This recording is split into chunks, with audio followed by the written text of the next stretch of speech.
ನಿಂದ hi dears, welcome back to ನನ್ನ ಜೀವನದ ಇನ್ನೊಂದು ದಿನಕ್ಕೆ ನಿಮಗೆ ಸ್ವಾಗತ ಮಾಡ್ತಾ ಇವತ್ತಿನ ಡೈಲಿ ವ್ಲಾಗ್ನ ಸ್ಟಾರ್ಟ್ ಮಾಡ್ತಾ ಇದ್ದೀನಿ. ನಿಮಗೆಲ್ಲ ಗೊತ್ತಿರೋ ಹಾಗೆ ಆ್ಯಸ್ ಯೂಶ್ವಲ್ ನನ್ನ ಡೇ ಬಂದುಬಿಟ್ಟು 4 ಗಂಟೆಯಿಂದ ಶುರು ಆಗುತ್ತೆ. ಬ್ರೇಕ್ಫಾಸ್ಟ್ ಮೇಲೆ ಡಿಪೆಂಡ್ ಆಗುತ್ತೆ ನಾನು ಎಷ್ಟು ಪ್ರಿಪೇರ್ ಮಾಡಿದ್ದೀನಿ, ಎಷ್ಟು ಟೈಮ್ ಹಿಡಿಯುತ್ತೆ, ಬೇಗ ಎದ್ದೇಳಬೇಕಾ ಇಲ್ವಾ ಅಂತ. ಇಲ್ಲ 4-4:15 ಎದ್ಬಿಡ್ತೀನಿ. ನೈಟೇ ಪ್ರಗತಿಗೆ ಬ್ರೇಕ್ಫಾಸ್ಟ್ಗೆ ಪ್ಲ್ಯಾನ್ ಮಾಡಿ ಕಡಲೆ ಬೀಜ ನೆನೆಹಾಕಿದ್ದೆ, ಹಾಗೆ ಸ್ವಲ್ಪ ಸ್ಮೂದಿ ಮಾಡ್ಕೊಳ್ಳೋಣ ಅಂತ ಡ್ರೈ ಫ್ರೂಟ್ಸ್ ನೆನೆಹಾಕಿದ್ದೀನಿ. ಇವತ್ತು ಮಾಡ್ತಾ ಇರುವಂತಹ ಬ್ರೇಕ್ಫಾಸ್ಟ್ ತುಂಬ ಈಸಿ ಆಗಿರುತ್ತೆ, ಹೆಲ್ದಿ ಮತ್ತು ಮಸಾಲ ತುಂಬ ಕಡಿಮೆ ಇರುತ್ತೆ. ಕ್ವಿಕ್ಕಾಗೆ ಮಕ್ಕಳ ಲಂಚ್ ಬಾಕ್ಸ್ ರೆಡಿ ಆಗುತ್ತೆ ಮತ್ತು ಡಿಫ್ರೆಂಟ್ ಟೇಸ್ಟ್ ಕೂಡ ಇರುತ್ತೆ. ಖಂಡಿತ ಮಕ್ಕಳು ಇಷ್ಟಪಡ್ತಾರೆ. ನೀವು ಕೂಡ ಇದನ್ನು ಟ್ರೈ ಮಾಡಿ ಹೇಗೆ ಬಂತು ಅಂತ ಕಮೆಂಟಲ್ಲಿ ಹೇಳೋದನ್ನ ಮರಿಬೇಡಿ. ಇಲ್ಲಿ ನಾನು ಒಂದು ದಪ್ಪ ಬೀಟ್ರೂಟನ್ನು ತೊಗೊಂಡು ಸಣ್ಣದಾಗಿ ಕಟ್ ಮಾಡಿ ಇಟ್ಕೊಂಡಿದ್ದೀನಿ. ಇದನ್ನು ನಾವು ಬೀಟ್ರೂಟ್ ಕಡಲೆ ಬೀಜ ಪಲಾವ್ ಅಂತಲೇ ಹೇಳ್ಬೋದು. ಎಣ್ಣೆ ಹಾಕ್ಕೊಂಡಿದ್ದೀನಿ, ಅದಕ್ಕೆ ಸ್ವಲ್ಪ ಮಸಾಲ ಐಟಮ್ಗಳು ಚಕ್ಕೆ, ಲವಂಗ, ಪಲಾವ್ ಎಲೆ, ಏಲಕ್ಕಿ, ಮೆಣಸು, ಈ ಥರ ಎಲ್ಲ ರೀತಿಯಾದಂತಹ ಮಸಾಲ ಐಟಮ್ಗಳನ್ನ ಹಾಕೋಬಹುದು. ಜಾಪತ್ರೆನೂ ಹಾಕ್ಕೊಂಡಿದ್ದೀನಿ. ಎಣ್ಣೆಯಲ್ಲಿ ಸ್ವಲ್ಪ ಫ್ರೈ ಆದಮೇಲೆ ಅದಕ್ಕೆ ನಾನು ಈರುಳ್ಳಿ ಹಾಕ್ಕೊತಾ ಇದ್ದೀನಿ. ಈರುಳ್ಳಿ ಕೂಡ ಚೆನ್ನಾಗಿ ಫ್ರೈ ಆಗಲಿ. ಅದಕ್ಕೆ ಸ್ವಲ್ಪ ಹಸಿರು ಮೆಣಸಿನ್ಕಾಯಿ ಹಾಕೋಬೋದು, ಇಲ್ಲಾಂದರೆ ಒಣಮೆಣ್ಸಿನ್ಕಾಯಿ ಆದರೂ ಹಾಕೋಬೋದು. ಖಾರಕ್ಕೆ ಶುಂಠಿ ಬೆಳ್ಳುಳ್ಳಿ ನಾನು ಯಾವಾಗಲೂ ಜಜ್ಜಿಬಿಟ್ಟು ಹಾಕ್ತೀನಿ ಫ್ರೆಶ್ ಆಗಿ. ಸ್ವಲ್ಪ ಟೊಮೊಟೊ ಹಾಕ್ಕೊಂಡಿದ್ದೀನಿ, ಹಾಕ್ಕೊಂಡು ಚೆನ್ನಾಗಿ ಫ್ರೈ ಮಾಡ್ಕೊಂಡಿದ್ದೀನಿ. ಇನ್ನು ಅಕ್ಕಿ ಬಂದುಬಿಟ್ಟು ಬಾಸುಮತಿ ರೈಸ್ ತೊಗೊಂಡಿದ್ದೀನಿ. ಒಂದು 2-3 ಗ್ಲಾಸ್, 2.5 ಗ್ಲಾಸಷ್ಟು ಅಕ್ಕಿ ತೊಗೊಂಡು ನೀರಲ್ಲಿ ನೆನೆ ಹಾಕ್ತಾ ಇದ್ದೀನಿ, ಚೆನ್ನಾಗಿ ಸ್ವಲ್ಪ ನೆನಿಲಿ ಅಂತ. ಅದಾದಮೇಲೆ ಅದಕ್ಕೆ ಸ್ವಲ್ಪ ಅರಿಶಿನ, ಖಾರದ ಪುಡಿ, ಧನಿಯಾ ಪುಡಿ, ಇಷ್ಟೇ ಮಸಾಲ ಯೂಸ್ ಮಾಡ್ತಾ ಇದ್ದೀನಿ. ಬೇಕು ಅಂತಂದರೆ ಮನೇಲೇನಾದರೂ ವೆಜ್ ಪಲಾವ್ ಪೌಡರ್ ಮಾಡ್ಕೊಂಡಿದ್ರೆ ಹೋಮ್ ಮೇಡು ಹಾಕ್ಕೋಬೋದು. ಹೋಮ್ ಮೇಡ್ ಇಲ್ಲ ಅಂದರೆ ಬೇರೆ ಯಾವುದು ಬೇಡ. ಅದಕ್ಕೆ ಕಟ್ ಮಾಡಿ ಇಟ್ಟಿದ್ದಂಥ ಬೀಟ್ರೂಟು, ನೆನೆಸಿಟ್ಟಿದ್ದಂಥ ಕಡಲೆ ಬೀಜ ಹಾಕ್ಕೊಂಡಿದ್ದೀನಿ. ಇದು ಚೆನ್ನಾಗಿ ಮಿಕ್ಸ್ ಮಾಡಿ ಅಕ್ಕಿ ನೆನೆಗೆ ಇಟ್ಟಿದ್ನಲ್ಲ ಆ ಅಕ್ಕಿಯನ್ನು ಹಾಕ್ಕೊಂಡು ಉಪ್ಪು, ರುಚಿಗೆ ಎಷ್ಟು ಬೇಕಷ್ಟು ಉಪ್ಪು ಮತ್ತು ನೀರು ಇಷ್ಟನ್ನು ಹಾಕಿ ಒಂದು ವಿಜಿಲ್ ಬಂದರೆ ಸಾಕಾಗುತ್ತೆ. ಅನ್ನ ರೆಡಿ. ಟೇಸ್ಟು ತುಂಬಾ ಡಿಫ್ರೆಂಟ್ ಆಗಿರುತ್ತೆ. ಕಡಲೆ ಬೀಜ ಬೆಂದಮೇಲಂತೂ ನಿಮಗೆ ಗೊತ್ತಿರುತ್ತಲ್ಲ ಹೆಂಗಿರುತ್ತೆ ಅಂತ, ಸಖತ್ತಾಗಿರುತ್ತೆ. ಇನ್ನು ರಾಗಿ ಸ್ಮೂದಿ ಮಾಡ್ಕೊಳ್ಳೋಣ ಅಂತ ಹೇಳ್ಬಿಟ್ಟು ಸ್ವಲ್ಪ ಮಕಾನ ನೆನೆಸ್ತಾ ಇದ್ದೀನಿ. ತಾವರೆ ಹೂವಿನ ಬೀಜ ಅಂತ ಹೇಳ್ತಾರೆ. ಡ್ರೈ ಫ್ರೂಟ್ಸ್ಗೆ ಇದೇ ಹಾಕಬೇಕು ಅಂತ ಏನಿಲ್ಲ, ಮನೆಯಲ್ಲಿ ಏನಿದೆಯೋ ಅದನ್ನು ಹಾಕ್ಬೋದು. ಒಣ ದ್ರಾಕ್ಷಿ, ವಾಲ್ನಟ್ಟು, ಬಾದಾಮಿ, ಗೋಡಂಬಿ ಈ ಥರ ಹಾಕೋಬೋದು. ಅದನ್ನು ಹಾಕ್ಕೊಂಡು ಬಾದಾಮ್ ಸಿಪ್ಪೆ ಮಾತ್ರ ಸುಳ್ಕೊಳ್ತಾ ಇದ್ದೀನಿ. ಇನ್ನೊಂದು 2-3 ಸ್ಪೂನಷ್ಟು ರಾಗಿ ಪೌಡರನ್ನು ಪ್ಯಾನಲ್ಲಿ ಚೆನ್ನಾಗೇ ಫ್ರೈ ಮಾಡ್ಕೊಳ್ತಾ ಇದ್ದೀನಿ. ರಾಗಿ ಹಸಿದು ತಿನ್ನೋಕ್ಕಾಗಲ್ಲ, ಸೊ ಹಾಗಾಗಿ ಚೆನ್ನಾಗಿ ಫ್ರೈ ಮಾಡಿ ಅದಕ್ಕೆ ನೀರನ್ನು ಹಾಕಿ ಈ ಥರ ಪೇಸ್ಟ್ ರೆಡಿ ಆಗುತ್ತೆ. ಇದನ್ನು ನಾನು ಸ್ಮೂದಿಗೆ ಉಪಯೋಗಿಸ್ಕೊಳ್ತಾ ಇದ್ದೀನಿ. ಪ್ರಗತಿಗೆ ಯಾಕೆ ಡ್ರೈ ಫ್ರೂಟ್ಸ್ ಅಂತ ಅಂದರೆ ಅರ್ಲಿ ಮಾರ್ನಿಂಗ್ ವಿತೌಟ್ ಬ್ರೇಕ್ಫಾಸ್ಟಲ್ಲಿ ಸ್ಕೂಲಿಗೆ ಹೋಗ್ತಾರೆ, ಇನ್ನು ಸಂಜೆ ಬರೋದು 3 ಗಂಟೆ ಆಗುತ್ತೆ. ಅಲ್ಲಿವರೆಗೂ ಅವ್ರಿಗೊಂದು ಎನರ್ಜಿ ಬೇಕು. ನಾನು ಲಂಚ್ ಬಾಕ್ಸು ಅಷ್ಟೇ 2 ಟೈಮಿಗೆ ಲಂಚ್ ಬಾಕ್ಸನ್ನು ಕೊಡ್ತೀನಿ. ಸುಮಾರು ಜನ ಕೇಳಿದ್ರಿ ಇಷ್ಟೊಂದು ಒಬ್ರಿಗೇನಾ, ಒಬ್ಬರೇ ತಿಂತಾರಾ ಅಂತ. ಅದು 2 ಟೈಮ್ಗೆ ತುಂಬ ಕಮ್ಮಿ ಅಂತ ನನಗನ್ಸುತ್ತೆ. ಬೆಳಗ್ಗೆ ಏನು ಬ್ರೇಕ್ಫಾಸ್ಟ್ ಮಾಡೋದಿಲ್ಲ, ಹೋದ ತಕ್ಷಣ ಒಂದು ಬ್ರೇಕ್ ಇರುತ್ತೆ, ಆವಾಗ ಒಂದು ಲಂಚ್ ಬಾಕ್ಸ್ ಏನು ಕೊಟ್ಟಿರ್ತೀನಿ, ಪಲಾವ್ ಆ ಥರ ಏನಾದರೂ ತಿಂತಾರೆ. ಇನ್ನು ಶಾರ್ಟ್ ಬ್ರೇಕಲ್ಲಿ ಏನಾದರೂ ಸ್ನ್ಯಾಕ್ಸ್ ಥರ ಫ್ರೂಟ್ಸ್ ಅಥವಾ ಈ ಥರ ಏನು ಕೊಟ್ಟಿರ್ತೀನೋ ಅದನ್ನು ತಿನ್ಕೊಳ್ತಾರೆ. ಸೊ ಇದನ್ನು ನಾನು ಇವತ್ತು ಪ್ಯಾಕ್ ಮಾಡ್ತಾಯಿದ್ದೀನಿ. ಇನ್ನು ಲಂಚ್ ಬಾಕ್ಸ್ಗೆ ಪಲಾವ್ ಹಾಕ್ಕೊಟ್ಟಿದ್ದೀನಿ, ಅದ್ರ ಜೊತೆಗೆ ಆ್ಯಪಲ್ ಮತ್ತು ರಾಗಿ ಸ್ಮೂದಿ ತುಂಬ ಚೆನ್ನಾಗಿರುತ್ತೆ. ಪ್ರತಿದಿನ ಡ್ರೈ ಫ್ರೂಟ್ಸ್ ಕೊಡೋದಿಲ್ಲ, ವಾರದಲ್ಲಿ 1 ದಿನ 2 ದಿನ ನಾನು ಡ್ರೈ ಫ್ರೂಟ್ಸಲ್ಲಿ ಏನಾದರೂ ಮಾಡಿಕೊಡ್ತೀನಿ. ಅದು ಕೂಡ ಅತಿ ಆಗಬಾರ್ದು. ಸೊ ಹಾಗಾಗಿ ಇದಿಷ್ಟು ಪ್ರಗತಿಯ ಲಂಚ್ ಬಾಕ್ಸ್ಗೆ ಇವತ್ತಿನ ಐಡಿಯಾ. ನಿಮಗೂ ಕೂಡ ಈ ಒಂದು ಲಂಚ್ ಬಾಕ್ಸ್ ಐಡಿಯಾ ಇಷ್ಟ ಆಗಿದೆ ಅಂತ ಅಂದ್ಕೊಳ್ತೀನಿ. ಇಷ್ಟ ಆದರೆ ಲೈಕ್ ಮಾಡಿ.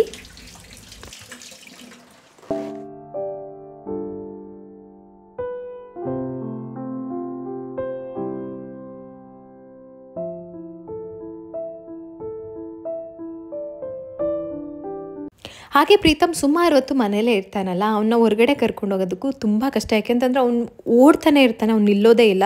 ಅದಕ್ಕೆ ನಾನಿವಾಗ ಲವ್ ಲ್ಯಾಪ್ ರಾಯಲ್ ಹಿಪ್ ಸೀಟ್ ಬೇಬಿ ಕ್ಯಾರಿಯರನ್ನು ತೊಗೊಂಡಿದ್ದೀನಿ.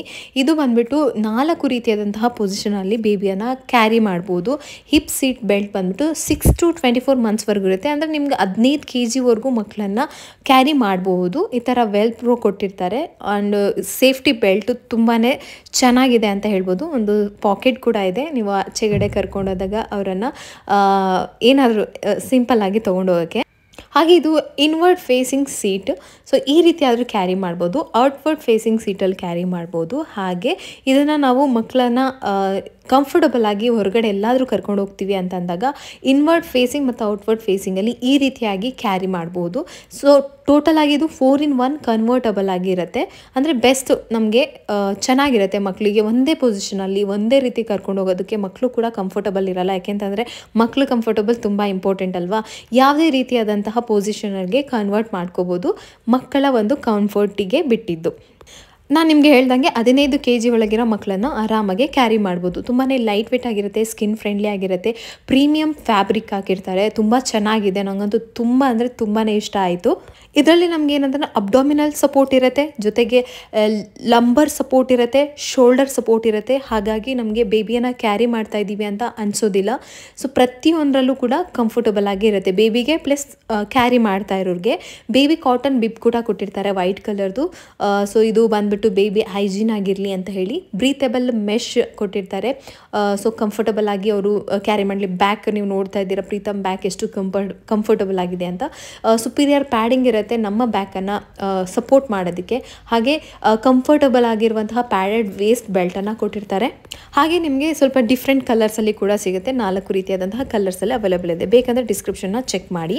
ಪ್ರೀತಮ್ಗೆ ಒಂದು ರೌಂಡ್ ಎಲ್ಲ ಮಾಡಿಸ್ಕೊಂಡು ಬಂದಮೇಲೆ ಸ್ವಲ್ಪ ರಂಗೋಲೆ ಹಾಕೋದಿತ್ತು. ಇವತ್ತು ಪೂಜೆ ಮಾಡೋ ಪ್ಲ್ಯಾನ್ ಇತ್ತು ನನಗೆ, ಹಾಗಾಗಿ ರಂಗೋಲೆ ಎಲ್ಲ ಹಾಕ್ತಾ ಇದ್ದೀನಿ. ಪೂಜೆ ದಿನವೇ ನಾನು ಜಾಸ್ತಿ ರಂಗೋಲೆ ಹಾಕ್ತೀನಿ. ಆದರೆ ಫಸ್ಟ್ ಹಾಗಿರಲಿಲ್ಲ, ನಾನು ಪ್ರತಿದಿನ ಎವ್ರಿ ಡೇ ಒಂದು ರಂಗೋಲೆ ಬರಿತಾನೆ ಇದ್ದೆ. ಹಾಗೆ ನಾನು ನಿಮಗೆ ಥಾಟ್ ಆಫ್ ದ ಡೇ ಅಂತ ಒಂದು ಮಾಡೋಣ ಅಂತ ಅಂದ್ಕೊಂಡಿದ್ದೀನಿ. ಸೊ ಪ್ರತಿದಿನ ನನ್ನ ವ್ಲಾಗಲ್ಲಿ ಅಪ್ಲೋಡ್ ಆದಾಗ ನನಗೆ ಗೊತ್ತಿರೋದು ಯಾವುದಾದ್ರೂ ಒಂದು ಬೆಸ್ಟ್ ಅನ್ನೋ ಅಂತಹ ಒಂದನ್ನು ನಿಮ್ಮ ಹತ್ರ ಶೇರ್ ಮಾಡ್ಕೊಳ್ಳೋಣ ಅಂತ. ಸೊ ಇವತ್ತಿನ ಥಾಟ್ ಆಫ್ ದ ಡೇ ಅಲ್ಲಿ ನಾನು ಲೈಫ್ ಈಸ್ XXX ಅಂತ ಒಂದು ಇದಿದೆ, ಅದು ನಾನು ನೋಡಿದ್ದೆ. ನಂಗೆ ತುಂಬಾ ಇಷ್ಟ ಆಗಿದ್ದು ಏನಂತಂದರೆ yesterday is experience, today is experiment, tomorrow is expectation ಅಂತ ಹೇಳ್ತಾರೆ. ಅಂತಂದರೆ ನಮ್ಮ ಎಕ್ಸ್ಪೀರಿಯನ್ಸನ್ನು ಬಳಸ್ಕೊಂಡು ನಮ್ಮ ಜೀವನದ ಎಕ್ಸ್ಪೆರಿಮೆಂಟನ್ನು ಅಚೀವ್ ಮಾಡಿ ನಮ್ಮ ಎಕ್ಸ್ಪೆಕ್ಟೇಷನ್ನ ರೀಚ್ ಆಗೋದು. ಸೊ ಎಷ್ಟು ಬ್ಯೂಟಿಫುಲ್ ಆಗಿದೆ ಅಲ್ವಾ. ಒಂದೊಂದೂ ಒಂದೊಂಥರ ಸಖತ್, ಒಂದೊಂದು ತುಂಬಾ ಮೋಟಿವ್ ಮಾಡುತ್ತೆ ನಮ್ಮನ್ನು. ಹೇಳೋಕ್ಕಾಗಲ್ಲ, ಸುಮ್ಮನೆ ಜಸ್ಟ್ ಪದಗಳವು. ನಾವು ಅಂದ್ಕೊಳ್ತೀವಿ ಅದೇನೋ ವರ್ಡ್ ಅಥವಾ ಪದ, ಅದು ಯಾರೋ ಒಂದು ಎಕ್ಸ್ಪೀರಿಯನ್ಸಲ್ಲೋ ಒಂದು ಅನುಭವದಲ್ಲೋ ಒಂದು ಮಾತನ್ನು ಹಿಂಗೆ ಬಿಟ್ಟಿರ್ತಾರೆ ಅಂತ. ಬಟ್ ಅದು ಎಷ್ಟು ನಮ್ಮನ್ನು ಮೋಟಿವ್ ಮಾಡುತ್ತೆ ಅಲ್ವಾ. ತುಂಬಾ ಇಷ್ಟ ಆಗುವಂತಹ ಪದಗಳಿದ್ದಾವೆ ನನಗೆ. ಸೊ ಫ್ರೆಂಡ್ಸ್, ಇವಾಗ ಪ್ರೀತಮ್ ಮಲಗಿದ್ದಾನೆ. ಹಾಗೆ ನಾವು ಮನೆಗೆ ಒಂದಿಷ್ಟು ಐಟಮ್ ತರಿಸಿದ್ದೀನಿ, ಅದನ್ನು ತೋರಿಸ್ತೀನಿ ಏನೆಲ್ಲ ಅಂತ. ಬನ್ನಿ, ಹಾಗೆ ಬ್ಲಾಗ್ನ ಕೂಡ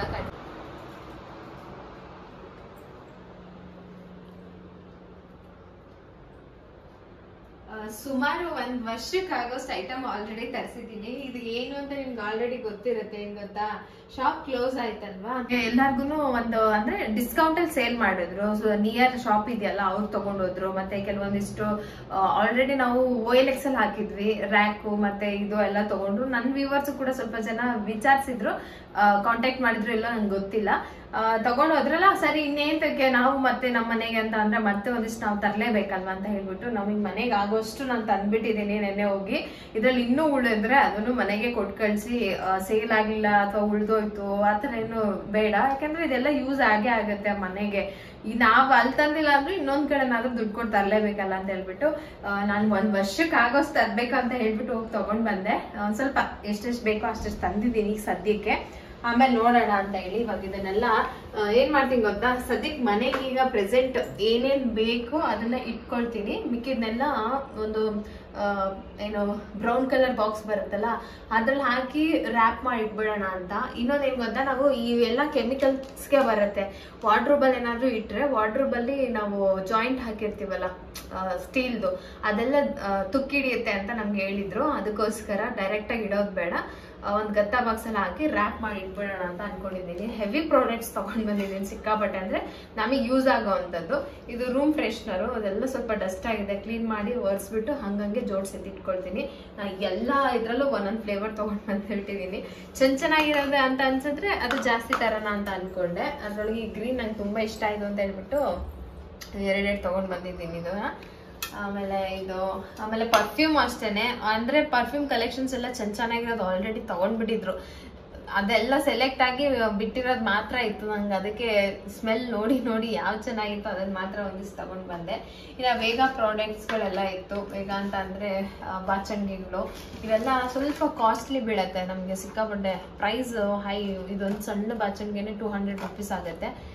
ಇದೆಲ್ಲ ಜಾಸ್ತಿ. ಅದಕ್ಕೆ ಏನ್ ತಕಲ್ಲ ಸುಮ್ಮನೆ ನಮ್ಗೆ ಆಗತ್ತಿದೆ, ಕೊಳ್ತೋಗಲ್ಲ, ಏನೂ ಆಗಲ್ಲ. ಎಲ್ಲಾನ ಇಟ್ಕೊಂಡ್ರೆ ಮಿಸ್ ಆದಾಗ ಯೂಸ್ ಮಾಡ್ಬೇಕಂದಾಗ ಯೂಸ್ ಮಾಡಿದ್ರಾಯ್ತು ಅಂತ ಹೇಳ್ಬಿಟ್ಟು ನಮ್ ಶಾಪ್ ಇಟ್ಟಿದ್ವಲ್ಲ ಅದ್ರಲ್ಲಿ ಸವಿ ನೆನಪಿಗೆಲ್ಲ ತಗೊಂಡ್ಬಂದು ಇಟ್ಕೊಂಡ್ಬಿಟ್ಟಿದೀನಿ.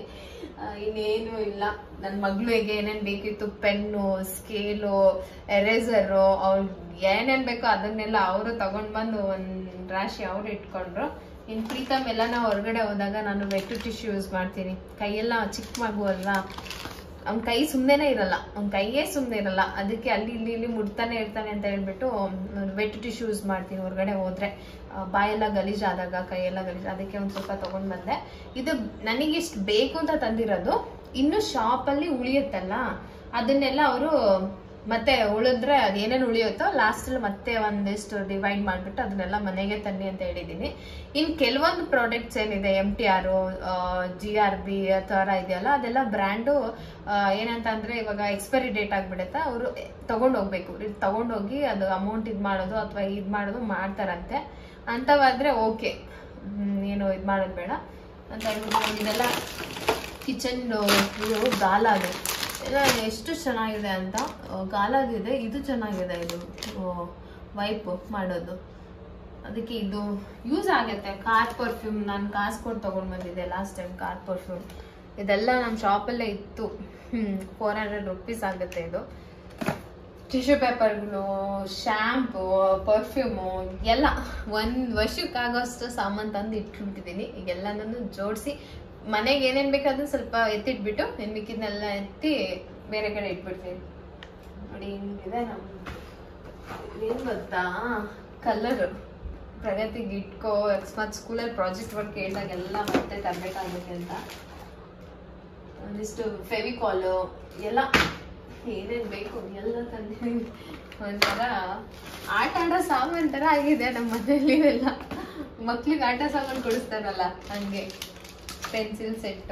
ಇನ್ನೇನು ನೆಕ್ಸ್ಟ್ ಪ್ರೀತಮ್ಗೆ ಜಾಯಿನ್ ಮಾಡೋ ಅಂತ ಅನ್ಕೊಂತಾ ಇದ್ದೀನಿ. 3 ವರ್ಷ ಆಗುತ್ತೆ. ಅವ್ನ್ ತೀಟೆ ನೋಡಿದ್ರಲ್ಲ, ಮನೇಲಿ ಇಟ್ಕೊಳ್ಳೋದು ಬೇಡ, ಜಾಯಿನ್ ಮಾಡೋಣ ಅಂತ. ಸೊ ಅವನ್ನ ಜಾಯಿನ್ ಮಾಡಿದ್ರೆ ಅವನಿಗೂ ಬೇಕಾಗುತ್ತೆ ಅಂತ ಒಂದಿಷ್ಟು ಕಲರ್ ಬುಕ್ಕು, ಪೆನ್ಸಿಲು ಅದನ್ನು ತಂದಿದ್ದೀನಿ.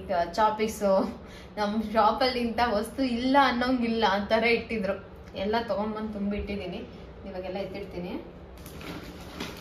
ಯಾರಿಗಾದ್ರೂ ಹೇರ್ ಸಿರಮ್ ಬೇಕು ಅಂತ ಅಂದರೆ ನೀವು ಟ್ರೆಸಿಮೆ ಅವ್ರದ್ದನ್ನು ಟ್ರೈ ಮಾಡಿ. ಆ್ಯಕ್ಚುಲಿ ನಾನು ಟ್ರೈ ಮಾಡಿರಲಿಲ್ಲ, ಬೇರೆದು ಯೂಸ್ ಮಾಡ್ತಾ ಇದ್ದೆ. ನಂಗೆ ಅಷ್ಟು ಹೇರ್ ಸ್ಟ್ರೈಟ್ ಆಗುತ್ತೆ ಅಥವಾ ಹೇರ್ ಸಾಫ್ಟ್ ಆಗುತ್ತೆ ಅಂತ ಫೀಲ್ ಆಗ್ತಾ ಇರಲಿಲ್ಲ. ಬಟ್ ಇದು ಎಷ್ಟು ಚೆನ್ನಾಗಿದೆ ಅಂತ ಅಂದರೆ ಅಷ್ಟು ಚೆನ್ನಾಗಿ ಹೇರ್ ಸಾಫ್ಟ್ ಆಗಿಬಿಡುತ್ತೆ. ಸೊ ನಮ್ಮ ಶಾಪಲ್ಲಿ 40 ರೂಪೀಸ್ ಇತ್ತು. ನಾನು ಒಂದ್ಸರಿ ಸುಮ್ಮನೆ ನೋಡೋಣ ಅಂತ ಟ್ರೈ ಮಾಡಿದೆ. ನಂಗೆ ಬೆಸ್ಟ್ ಅನಿಸ್ತು. ನೋಡಿ, ನಿಮ್ಗೇನಾದರೂ ಒಳ್ಳೆ ಸಿರಮ್ ಸಿಕ್ಕಿಲ್ಲ ಅಂತ ಅಂದರೆ ಇದು ಯೂಸ್ ಮಾಡ್ಬೋದು.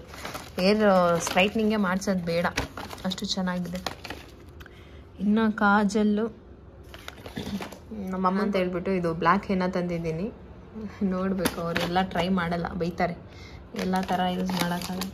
ಇನ್ನು ಪುಳಿಯೋಗರೆ ಪೌಡರು ನನ್ನ ಹಸ್ಬೆಂಡ್ ಇವಾಗ ರೀಸೆಂಟಾಗಿ ನಾನು ನೋಡಿದ್ದು ಹೊಸದು ಸೆಂಟು ಐರನಿಂಗ್ ಸ್ಪ್ರೇ ಅಂತ ಬಂದಿದೆ, ಲ್ಯಾವೆಂಡರು. ಐರನ್ ಮಾಡಬೇಕಾದ್ರೆ ಸ್ಪ್ರೇ ಮಾಡಿಬಿಟ್ಟು ಐರನ್ ಮಾಡಿದ್ರೆ ಬಟ್ಟೆ ಪರ್ಫ್ಯೂಮ್ ತುಂಬ ಚೆನ್ನಾಗಿರುತ್ತೆ ಅಂತ ಹೇಳ್ಬಿಟ್ಟು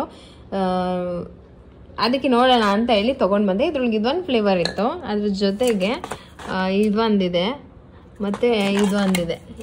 ಒಂದಿರ್ಲಿಕ್ಕೆ ನನಗೆ ಇವೆಲ್ಲ ಸಿಕ್ಕಾಪಟ್ಟೆ ಇಷ್ಟ ಆಗುತ್ತೆ. ರೂಮ್ ಫ್ರೆಶ್ನರು, ಡ್ರೆಸ್ಗೆ ಹಾಕೋದು, ಆಮೇಲೆ ಪರ್ಫ್ಯೂಮು, ಸೆಂಟು, ಆಮೇಲೆ ಎಸೆನ್ಷಿಯಲ್ ಆಯಿಲು, ಇವೆಲ್ಲ ಒಂಥರ ತುಂಬ ಇಷ್ಟ ನನಗೆ. ಇವೆಲ್ಲ ನೋಡಿ, ಇವೆಲ್ಲ ಹೆವಿ ಕಾಸ್ಟ್ಲಿ. ಕೆಲವೊಂದನ್ನ ಬಂದ್ಬಿಟ್ಟು ನಾವು ಇವ್ರಿಗೆ ಹೇಳಿದ್ವಿ. ಇದಿಷ್ಟು ಅಲ್ದಲೆ ಮತ್ತೆ ಈ ಬಾಸುಮತಿ ರೈಸ್ ಬರುತ್ತಲ್ಲ, ಆ ರೈಸ್ ಪೌಚ್ಗಳು, ಶುಗರ್ ಪೌಚು, ಆಮೇಲೆ ಇನ್ನೇನೇನು ಅಂತಂದ್ರೆ ಬೇಕಾದಷ್ಟು. ಅಂದ್ರೆ ಆಲ್ಮೋಸ್ಟ್ ನಾನು ನಿಮ್ಗೆ ಹೇಳ್ಬೇಕು ಅಂತಂದ್ರೆ 1 ವರ್ಷಕ್ಕೆ ನಮ್ಮ ಮನೆಗೆ ಆಗೋಷ್ಟು ಬೇಸಿಕ್ ಐಟಮ್ಸ್ಗಳು ಎಲ್ಲ ಇದಾವೆ. ಬ್ರೌನ್ ಶುಗರು, ಮತ್ತೆ ರೈಸು, ಶಾವಿಗೆ ಪುಡಿ, ಶಾವಿಗೆ ಪೌಡರು, ಬೇಳೆಗಳು, ತೊಗರಿಬೇಳೆ, ಈ ಥರ ಎಲ್ಲ. ಇನ್ನು ಈ ಎಲ್ಲ ಪ್ರಾಡಕ್ಟನ್ನು ಎಲ್ಲನೂ ಜೋಡಿಸಿ ಬೇರೆ ಬೇರೆ ಕಡೆ ಬಾತಿಂಗ್ ಐಟಮ್ಗಳಿರ್ಬೋದು, ಡ್ರೆಸ್ಸಿಂಗ್ ಟೇಬಲಲ್ಲಿ ಇಡೋದು, ಇದನ್ನೆಲ್ಲ ನಾನು ಸಪ್ರೇಟ್ ಮಾಡಿರೋದಕ್ಕೆ ಸುಮಾರು 1 ಗಂಟೆಯಿಂದ 1.5 ಗಂಟೆ ಟೈಮ್ ಹಿಡಿತು. ಈಗ ಅಡುಗೆ ಮಾಡೋದು ಸರ್ದಿ, ಇನ್ನು ಸ್ಕೂಲಿಂದ ಪ್ರಗತಿ ಬಂದುಬಿಡ್ತಾರೆ, ನನ್ನ ಹಸ್ಬೆಂಡ್ ಕೂಡ ಮಧ್ಯಾಹ್ನ ಊಟಕ್ಕೆ ಬರ್ತಾರೆ ಅಂತ ಏನು ಮಾಡಬೇಕಂತ ಗೊತ್ತಾಗಲಿಲ್ಲ. ಫಸ್ಟ್ ಅಡುಗೆ ಮಾಡಿ ನಾನು ಆಮೇಲೆ ಆ ಕೆಲಸ ಮಾಡಬೇಕಾಯಿತು. ಟೈಮ್ ಹಿಡಿಯುತ್ತೆ ಅಂತ ಹೇಳ್ಬಿಟ್ಟು ಮೊದಲೇ ಆ ಕೆಲಸ ಮಾಡೋಕ್ಕೆ ಹೋದೆ. ಹಾಗಾಗಿ ನನಗೆ ಟೈಮ್ ಅಡ್ಜಸ್ಟ್ ಆಗಲಿಲ್ಲ. ಇವಾಗ ಸ್ವಲ್ಪ ಪಾಲಕ್ ಸೊಪ್ಪಿತ್ತು, ಅದಕ್ಕೆ ನಾನು ಪಾಲಕ್ ಹೆಸರು ಕಾಳು ಗೊಜ್ಜು ಮಾಡ್ತಾಯಿದ್ದೀನಿ. ಇದು ರೈಸಿಗೆ ತುಂಬ ಚೆನ್ನಾಗಿರುತ್ತೆ, ಬಿಸಿ ಬಿಸಿ ಅನ್ನ ಮಾಡ್ಕೊಂಡು ತಿನ್ನೋದಕ್ಕೆ. ಇನ್ನು ಅವನಿಗೆ ನಿದ್ದೆ ಕೂಡ ಬಂದುಬಿಟ್ಟಿತ್ತು, ಅಡುಗೆ ಮಾಡಿರಲಿಲ್ಲ. ಅಮ್ಮ ನಾಟಿ ಮೊಟ್ಟೆ ಕೊಟ್ಟಿದ್ರಲ್ಲ, ಡೈಲಿ 1 ಇಲ್ಲ 2 ಮೊಟ್ಟೆಯನ್ನು ಕೊಡ್ತೀನಿ. ಹೆಂಗೆ ಅಂತಂದರೆ ಅವನಿಗೆ ಉಂಡೆ ಮೊಟ್ಟೆ ಅಭ್ಯಾಸ ಆಗಲಿಲ್ಲ. ಫಸ್ಟ್ ತಿಂತಾಯಿದ್ದ, ಬಟ್ ಗೊತ್ತಿಲ್ಲ, ಇವಾಗ ಅದನ್ನು ಕೊಟ್ಟರೆ ಅವನು ವಾಮಿಟ್ ಮಾಡಿಬಿಡ್ತಾನೆ. ಅದಕ್ಕೆ ಹೆಂಚಿನ ಮೇಲೆ ಸ್ವಲ್ಪ ತುಪ್ಪ ಮತ್ತು ಮೊಟ್ಟೆ ಉಪ್ಪು ಹಾಕ್ಬಿಟ್ಟು ಚೆನ್ನಾಗಿ ಈ ಥರ ಮಾಡಿ ಕೊಡ್ತೀನಿ. ಇದಾದರೆ ಅವನು ಈಸಿಯಾಗಿ ತಿಂತಾನೆ, ಅವ್ನಿಗೆ ವಾಮಿಟ್ ಬರೋ ಥರ ಏನಾಗೋದಿಲ್ಲ. ಏನು ಮಾಡೋಕ್ಕಾಗಲ್ಲ, ಕೆಲವೊಬ್ರಿಗೆ ಒಂದೊಂದು ಇದಾರ ಆಗುತ್ತೆ. ಅದನ್ನು ನಾವು ಅರ್ಥ ಮಾಡಿಕೊಂಡು ಮಕ್ಕಳಿಗೆ ಊಟನ ಕೊಡಬೇಕು. ಅವ್ರಿಗೆ ವಾಮಿಟ್ ಬರುತ್ತೆ ಅಂದ್ರೂ ಅದನ್ನು ನಿಧಾನಕ್ಕೆ ಅಭ್ಯಾಸ ಮಾಡಿಸ್ಬೇಕೇ ಹೊರತು ಏಕ್ದಮಿಲ್ಲ ತಿನ್ನು ಅಂತ ಬಲವಂತ ಮಾಡಬಾರ್ದು.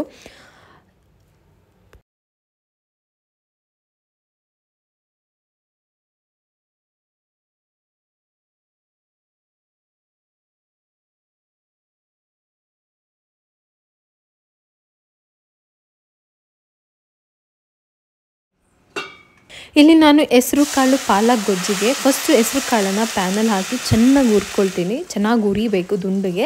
ಹುರಿದ್ಮೇಲೆ ಅದಕ್ಕೆ 1 ಕಪ್ಪಷ್ಟು ನೀರು, 2 ಗ್ಲಾಸಷ್ಟು ನೀರು, ಸ್ವಲ್ಪ ಅರಿಶಿನ, ಉಪ್ಪು ಮತ್ತು 3 ಟೊಮೊಟೊ ಹಣ್ಣನ್ನು ಹಾಕಿ ಚೆನ್ನಾಗಿ ಕುದಿಸ್ಕೊಳ್ತೀನಿ. ಕಾಳು ಬೇಯಬೇಕು. ಬೆಂದ ಮೇಲೆ ಟೊಮೊಟೊ ಹಣ್ಣಿನ ಸಿಪ್ಪೆನೆಲ್ಲ ತೆಗೆದು ಸಪ್ರೇಟಾಗಿ ಮಾಡ್ಕೊಳ್ತೀನಿ.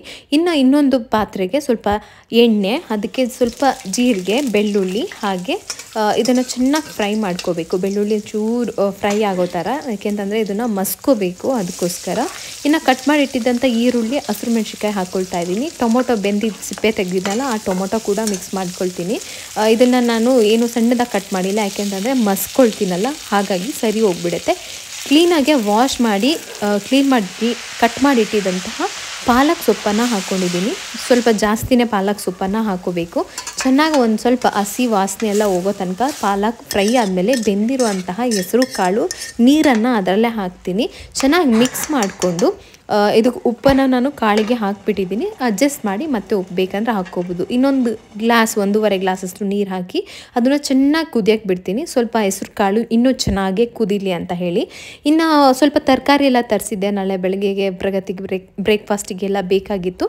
ಅದನ್ನೆಲ್ಲ ನಾನು ಫ್ರಿಜ್ಜಲ್ಲಿ ಎತ್ತಿಟ್ಕೊಳ್ತಾ ಇದ್ದೀನಿ. ಇನ್ನು ಇದು ಬೆಟ್ಟದ ನೆಲ್ಲಿಕಾಯಿ ಖಾಲಿ ಆಗಿತ್ತು.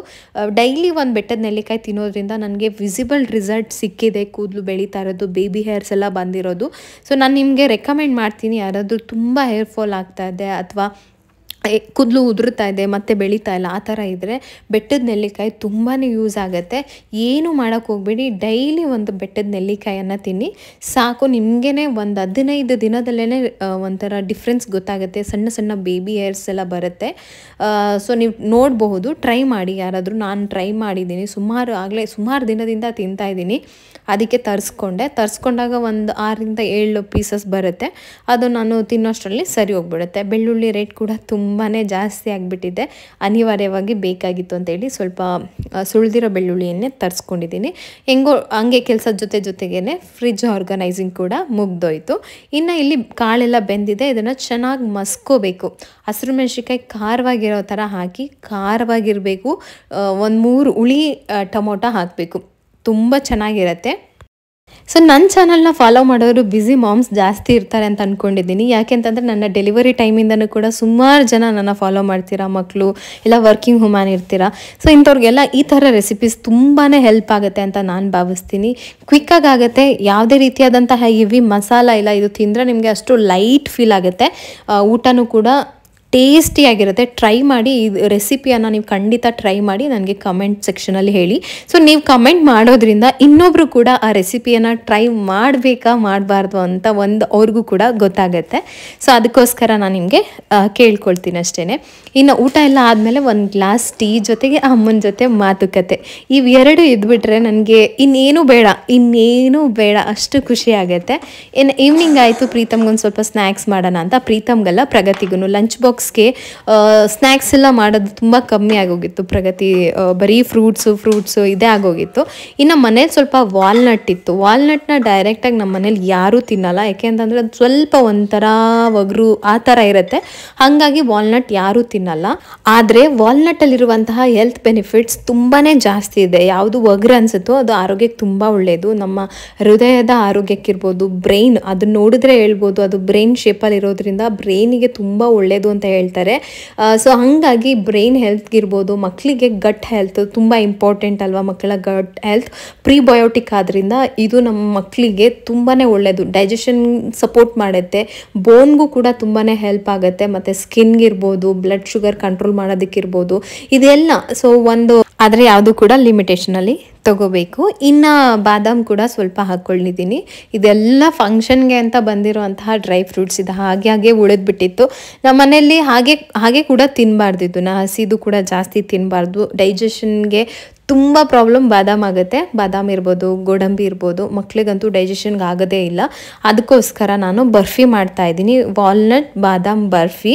ಅದು ಕೂಡ ಬೆಲ್ಲ ಹಾಕಿ ಮಾಡ್ತಾಯಿದ್ದೀನಿ. ಡೈಲಿ ಒಂದು ಪೀಸಷ್ಟು ಕೊಟ್ಟರೆ ಆಯಿತು, ಖಾಲಿ ಆಗೋ ತನಕ ಅಷ್ಟೇ. ಹಂಗಂತ ವರ್ಷ ಪೂರ್ತಿ ನಾನು ವಾಲ್ನಟ್ಟು ಮತ್ತು ಬಾದಾಮ್ ಹಾಕಿ ಬರ್ಫಿ ಮಾಡಿ ಕೊಡ್ತೀನಿ ಅಂತ ಅಲ್ಲ.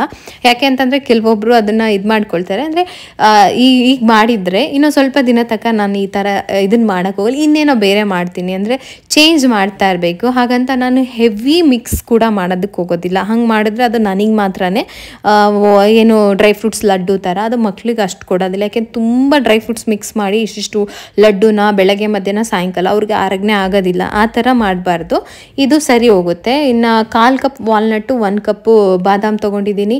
ಅದಕ್ಕೆ ನಾನು 1 ಕಪ್ ಬೆಲ್ಲ ತೊಗೊಂಡು ಅದೇ ಕಪ್ಪಲ್ಲಿ 1/4 ಕಪ್ಪಷ್ಟು ನೀರು ಹಾಕಿದ್ದೀನಿ. ಇಷ್ಟೇ ಸಾಕು, ಪಾಕ ಕರೆಕ್ಟಾಗಿ ಬರುತ್ತೆ. ಇದನ್ನು ಚೆನ್ನಾಗಿ ಕುದಿಸ್ಬೇಕು, ಸರಿ ಪಾಕ ಬರೋ ತನಕ. ಅಷ್ಟರೊಳಗೆ ನಾನು ವಾಲ್ನಟ್ಟು ಬಾದಾಮ್ ಎರಡನ್ನೂ ಕೂಡ ಚೆನ್ನಾಗಿ ಮಿಕ್ಸ್ ಮಾಡಿ, ಅಂದರೆ ಗ್ರೈಂಡರಲ್ಲಿ ಹಾಕಿ ಪೌಡರ್ ಮಾಡ್ಕೋತೀನಿ.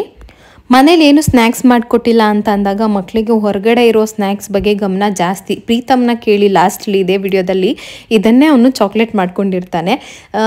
ಅಂತ ಅಂದರೆ ನಾನು ಹೇಳೋದು ಮನೇಲಾದಷ್ಟು ಮಕ್ಕಳಿಗೆ ನಾವು ಏನು ಮಾಡಿಕೊಡ್ಬೇಕು, ಹೆಲ್ದಿಯಾಗಿ ಮಸಾಲ ಕಡಿಮೆ ಇಟ್ಟು ಅವ್ರ ಆರೋಗ್ಯಕ್ಕೆ ಚೆನ್ನಾಗಿ ಆಗೋ ಹಾಗೆ ಮನೆಯಲ್ಲೇ ಸಿಂಪಲ್ಲಾಗಿ, ಜಾಸ್ತಿನೂ ಖರ್ಚು ಮಾಡ್ಕೊಂಡು ಮಾಡೋದು ಅಂತ ಅಲ್ಲ, ಸಿಂಪಲ್ಲಾಗಿ ಸರಳವಾಗಿ ಮಾಡಿಕೊಡ್ಬೇಕು. ಆವಾಗ ಅವ್ರಿಗೂ ಕೂಡ ಇಷ್ಟ ಆಗುತ್ತೆ, ನಮಗೂ ಕೂಡ ಒನ್ ಟೈಮಿನ ಸ್ನ್ಯಾಕ್ಸ್ ಪರ್ಚೇಸ್ ಮಾಡೋ ದುಡ್ಡು ಉಳಿಯುತ್ತೆ. ಆಮೇಲೆ ಏನೋ ತಂದು ಕೊಟ್ಟು ಏನೋ ಆಯಿತು ಅನ್ನೋ ಟೆನ್ಷನು ಇರೋದಿಲ್ಲ. ಕರೆಕ್ಟ್ ಅಲ್ವಾ? ಸೊ ಹಾಗಾಗಿ ಮನೆಯಲ್ಲೇ ಆದಷ್ಟು ಸಿಂಪಲ್ಲಾಗಿ ಏನಿರುತ್ತೋ, ಇವತ್ತು ನೋಡಿ ನಾನೇನು ವಾಲ್ನಟ್ ಬಾದಾಮ್ ತಂದಿಲ್ಲ, ಅದು ಇಲ್ಲ ಅಂತ ಅಂದ್ರೂ ಬರೀ ಕಡಲೆ ಬೀಜ ಹಾಕಿನೂ ಕೂಡ ಈ ಥರ ಬರ್ಫಿ ಮಾಡ್ಬೋದು. ಅದು ಡಿಪೆಂಡ್ ಆಗುತ್ತೆ. ಬರೀ ಕಡಲೆ ಪಪ್ಪು ಬರುತ್ತಲ್ಲ, ಕಡಲೆ ಪಪ್ಪನ್ನು ಹುರಿದ್ಬಿಟ್ಟು ಬೆಲ್ಲ ಹಾಕಿ ಉಂಡೆ ಮಾಡಿಕೊಟ್ರು ಅದು ಒಂದು ಸ್ನ್ಯಾಕ್ಸು, ಸೂಪರ್ ಸ್ನ್ಯಾಕ್ಸ್ ಆಗುತ್ತೆ. ಸೊ ಆ ಥರ ಏನಾದರೂ ಟ್ರೈ ಮಾಡಿ ಕೊಟ್ಟರೆ ಮಕ್ಕಳಿಗೆ ಮನೆಯಲ್ಲೇ ಅವ್ರು ಹೊರಗಿಂದ ಪ್ಯಾಕೆಟಲ್ಲಿ ಬರುವಂತಹ ಸ್ನ್ಯಾಕ್ಸ್ ಮೇಲೆ ಗಮನ ಕೊಡೋದನ್ನು ಕಡಿಮೆ ಮಾಡ್ತಾರೆ. ತುಂಬ ಇವಾಗಂತೂ ಅವೇರ್ನೆಸ್ ಜಾಸ್ತಿ ಇದೆ. ಪಾಕೆಟ್ ಫುಡ್ ಯಾಕೆ ಡೇಂಜರು, ಅದ್ರಲ್ಲಿ ಏನಿರುತ್ತೆ, ಅದು ಮಕ್ಕಳ ಬ್ರೈನ್ ಮೇಲೆ ಹಿಂಗೆ ಎಫೆಕ್ಟ್ ಮಾಡುತ್ತೆ ಅಂತ. ಸೊ ಅದನ್ನು ನಾವೇನು ಪದೇ ಹೇಳೋ ಅವಶ್ಯಕತೆ ಇಲ್ಲ ಅಲ್ವಾ. ಸೊ ಈಸಿ ರೆಸಿಪಿ, ಕಿಡ್ಸ್ ಸ್ನ್ಯಾಕ್ಸ್ಗೆ ಇದನ್ನು ನೀವು ಟ್ರೈ ಮಾಡ್ಬೋದು. ಮಕ್ಕಳ ಲಂಚ್ ಬಾಕ್ಸಲ್ಲಿ ಏನಾದರೂ ಸೈಡ್ಗೆ ಒಂದೇನಾದರೂ ಮಾಡಿಕೊಡ್ಬೇಕು ಅಂದರೂ ಕೂಡ ಇದನ್ನು ನೀವು ಟ್ರೈ ಮಾಡ್ಬೋದು. ನಿಮಗೆ ವಾಲ್ನಟ್ ಹಾಕಿದ್ದೀನಿ ಅನ್ನೋ ಟೇಸ್ಟೇ ಬರೋದಿಲ್ಲ. ಇನ್ನು ತುಪ್ಪ ಹಾಕಿದ್ದೀನಿ 2 ಸ್ಪೂನು. ಪಾಕ ಚೆನ್ನಾಗಿ ಬಂದಮೇಲೆ ಮಿಕ್ಸ್ ಮಾಡಿದ್ದಲ್ಲ, ಗ್ರೈಂಡ್ ಮಾಡಿದ ಪೌಡರ್ ಹಾಕಿಬಿಟ್ಟು ಚೆನ್ನಾಗಿ ಮಿಕ್ಸ್ ಮಾಡಿಕೊಂಡು ಅದಕ್ಕೆ ತೆಗೆದುಬಿಟ್ಟು ಪ್ಲೇಟಿಗೆ ಸ್ವಲ್ಪ ತುಪ್ಪ ಹಚ್ಬಿಟ್ಟು ಅದ್ರ ಮೇಲೆ ಹಾಕಿ ಈ ಥರ ಸ್ಕ್ವೇರ್ ಶೇಪಲ್ಲಿ ಇಟ್ಟಿದ್ದೀನಿ. ಸ್ವಲ್ಪ ಆರಿದ ತಕ್ಷಣ ಇದನ್ನು ಕಟ್ ಮಾಡ್ಕೊತೀನಿ. ಇನ್ನೂ ಸ್ವಲ್ಪ ಆರಿದ್ರೆ ಮೀಡಿಯಮ್ ಆಗಿ ಗಟ್ಟಿ ಬರುತ್ತೆ. ತುಂಬ ಕಡಿಯೋಕ್ಕೆ ಆಗದಲ್ಲೇ ಇರೋಷ್ಟು ಗಟ್ಟಿ ಬರಲ್ಲ, ತುಂಬ ಸಾಫ್ಟು ಇರಲ್ಲ. ಕರೆಕ್ಟ್ ಹದವಾಗಿ ಬಂದಿದೆ, ಬರ್ಫಿ ರೆಡಿ ಆಯಿತು. ಇದನ್ನು ಒಂದು ಬಾಟಲಲ್ಲೋ ಬಾಕ್ಸಲ್ಲೋ ಹಾಕಿ ಇಟ್ಕೊಳ್ಳೋದು. ಯಾವಾಗಾದರೂ ಒನ್ ಟೈಮ್ ಮಕ್ಳಿಗೆ ಏನಾದರೂ ಒಂದು ಬೇಕು ಅನಿಸ್ದಾಗ ಇದು ಒಂದನ್ನು ಕೊಟ್ಟರೆ ಖಂಡಿತ ಅವ್ರಿಗೂ ಖುಷಿ ಆಗುತ್ತೆ. ಮನೇಲೇ ಮಾಡಿದ್ದಕ್ಕೆ ನಮಗೂ ಸ್ಯಾಟಿಸ್ಫ್ಯಾಕ್ಷನ್ ಇರುತ್ತೆ.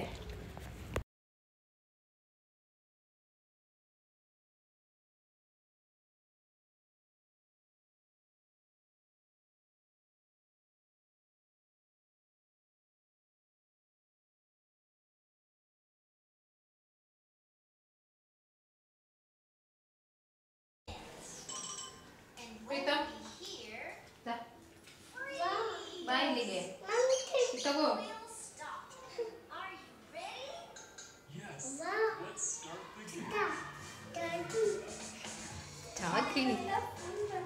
ಪ್ರೀತು ಚೆನ್ನಾಗಿದ್ಯಾ? ಇಲ್ಲೋಡಿಲಿ. ಓಯ್ ಪ್ರೀತಮ್ ಚೆನ್ನಾಗಿದ್ಯಾ? ಚಾಕಿನ ಅದು? ಏನದು? ಹಾಂ ಚಾಕಿ. ಚಾಕಿ ಅಲ್ಲ ಅದು, ಸ್ವೀಟು. ನಿಂದ ಚಾಕಿ, ನಾನು ಚಾಕಿ. ಚೆನ್ನಾಗಿದ್ಯಾ? ನಾನು ಚಾಕಿ ಅಲ್ಲ ಅದು, ನಂದು ಚಾಕಿ. ಸೊ ಫ್ರೆಂಡ್ಸ್, ಈ ವಿಡಿಯೋ ನಿಮಗೆ ಇಷ್ಟ ಆಗಿದೆ ಅಂತ ಭಾವಿಸ್ತೀನಿ. ಈ ವಿಡಿಯೋ ಇಷ್ಟ ಆಗಿದ್ರೆ ಲೈಕ್ ಮಾಡಿ. ರೆಸಿಪಿ ಏನಾದರೂ ಟ್ರೈ ಮಾಡಿದ್ರೆ ಕಮೆಂಟ್ ಸೆಕ್ಷನಲ್ಲಿ ಬಂದು ಹೇಳಿ. ನನಗೂ ಕೂಡ ಖುಷಿ ಆಗುತ್ತೆ. ಚಾನಲ್ನ ಸಪೋರ್ಟ್ ಮಾಡಬೇಕು ಅಂತ ನಿಮಗೆ ಅನಿಸಿದ್ರೆ ದಯವಿಟ್ಟು ಚಾನಲ್ನ ಸಬ್ಸ್ಕ್ರೈಬ್ ಮಾಡಿಕೊಂಡು ಶೇರ್ ಮಾಡಿ, ಸಪೋರ್ಟ್ ಮಾಡಿ. ಇದೇ ರೀತಿಯಾದಂತಹ ಒಳ್ಳೊಳ್ಳೆ ವಿಡಿಯೋ ಮಾಡೋದಕ್ಕೆ ನನಗೂ ಕೂಡ ಪ್ರೋತ್ಸಾಹ ಸಿಗುತ್ತೆ ಅಂತ ಹೇಳ್ತಾ ಇವತ್ತಿನ ವ್ಲಾಗ್ನ ಇಲ್ಲೇ ಮುಗಿಸ್ತಾ ಇದ್ದೀನಿ. ಎಲ್ಲರೂ ಹ್ಯಾಪಿಯಾಗಿ, ಆರೋಗ್ಯವಾಗಿ, ಸಂತೋಷವಾಗಿ ಇರಿ ಅಂತ ಕೇಳ್ಕೊಳ್ತೀನಿ. ಸಿಗ್ತೀನಿ ನೆಕ್ಸ್ಟ್ ಬ್ಲಾಗಲ್ಲಿ. ಅಲ್ಲಿವರೆಗೂ ಟೇಕ್ ಕೇರ್. ಬಾಯ್.